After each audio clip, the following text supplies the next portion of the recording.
Hello friends, this video on reproduction in organisms part 8 is brought to you by examfear.com. No more fear from exam.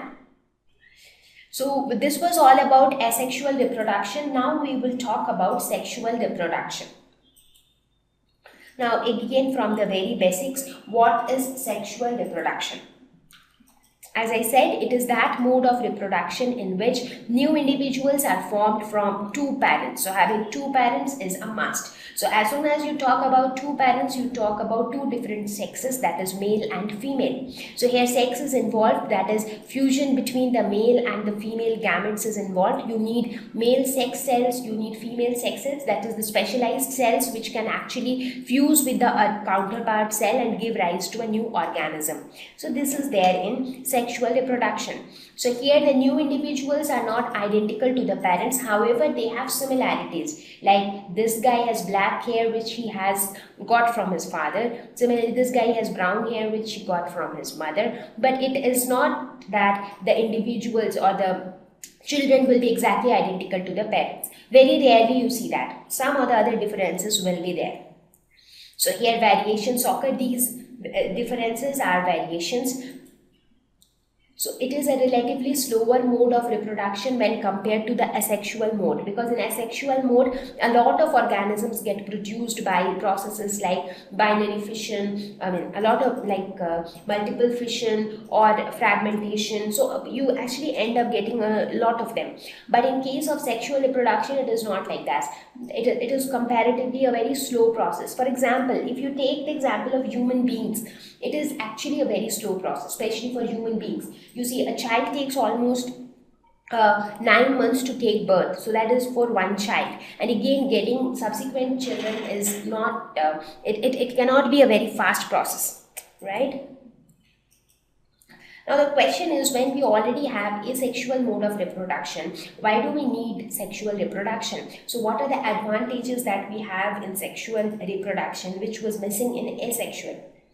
Now, as I have mentioned before also, that in asexual reproduction, the daughters are exactly identical to the parent. Therefore, there was no variation. But variations are extremely useful for the survival of species. Why? Because variations are nothing but changes to adapt with the changing environment. So these changes are for better.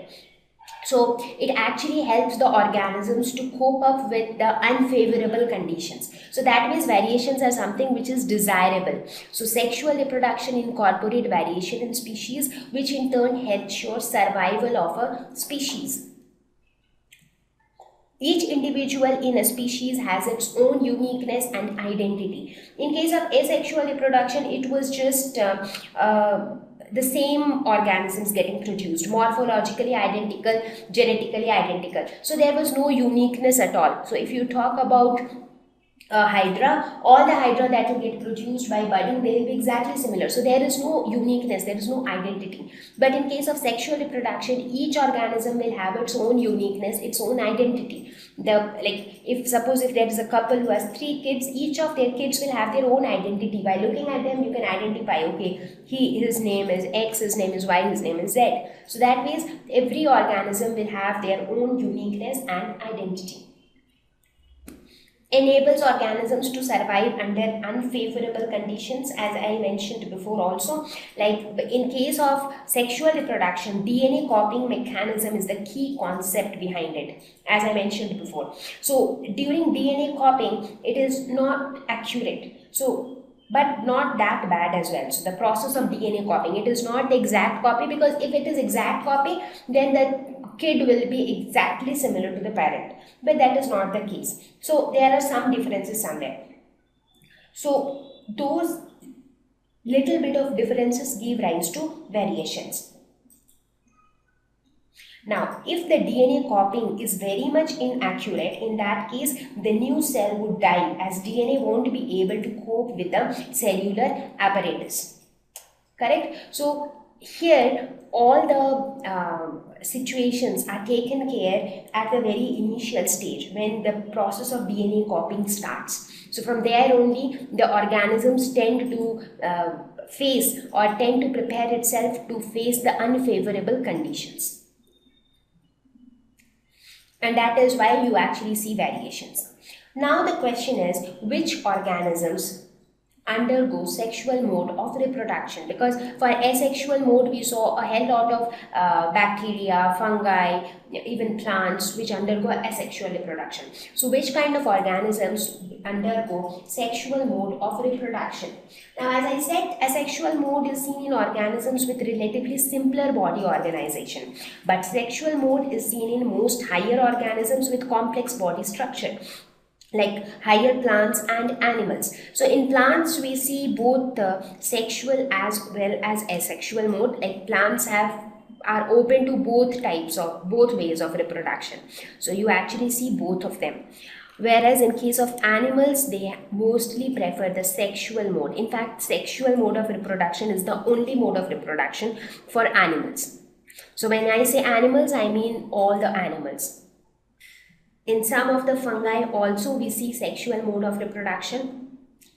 So now the next question is, when can an organism sexually reproduce? Now, can any organism, for example, if you talk about any animal, the moment that animal is born, is it capable of reproducing sexually or not? So that is the question, that what is the right time when an organism is capable to reproduce sexually? Now, depending on when the organism is capable of reproducing sexually, there are 3 phases in the life of every organism. And what are those 3 phases? Juvenile phase, which is the first phase, that is the period of growth. So this is the phase when the organism, after being born, it grows. Now when I say organism, I not only mean animal, it can be plants also, because sexual reproduction is present in plants also. So this is the phase where the organism cannot reproduce sexually. The organism is just growing, whether it is plant or animal. It is just growing. So it is the growth phase. It is also known as the vegetative phase in plants, just a different name. Next is the reproductive phase. So as the name suggests, this is the phase where the organism is capable of reproduction. So it comes after the juvenile phase. Now once the juvenile phase is over, that means once the organism has grown and the organism has become matured enough, then it enters into the reproductive phase. So here in this phase, it is capable of reproducing sexually. And the reproductive phase again is followed by another phase which is called the senescent phase. What happens in this phase?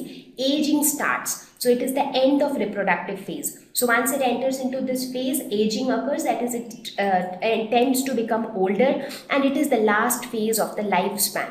So the entire life cycle of any organism, any plant or animal, first is birth, so that organism will be formed. Then next is growth, so it will grow to become mature, and then is death. So the organisms will die. So again it will die, and then again it will take birth. I mean it will die, but it gives birth to some other organisms. So these are the 3 stages in the life cycle of any organism: birth, growth and death. So based on this, these are the 3 phases. From birth to growth is the juvenile phase. After growth is the reproductive phase. After reproductive phase is the senescent phase, and senescent phase finally leads to death. So these are the 3 different phases of any organism. Now when we talk about the juvenile phase, the duration of the juvenile phase is different for different organisms. For some organisms it is very short, that is they become mature very quickly. For some organisms it is quite long. In plants, this phase has different structures, like different shapes of leaves, different colors of feathers of birds, different protections of the body, that ways. If you talk about animals, specifically for human beings, you would have seen that this phase continues for up to an age of say 13 to 15 years, like till you're considered a kid. So that is your juvenile phase. When you are growing, your height increases, your weight increases. So all growth activities take place till you are 13 to 15 years old. In the reproductive phase, what happens is the reproductive organs develop, and that is how it is defined that okay, you are matured.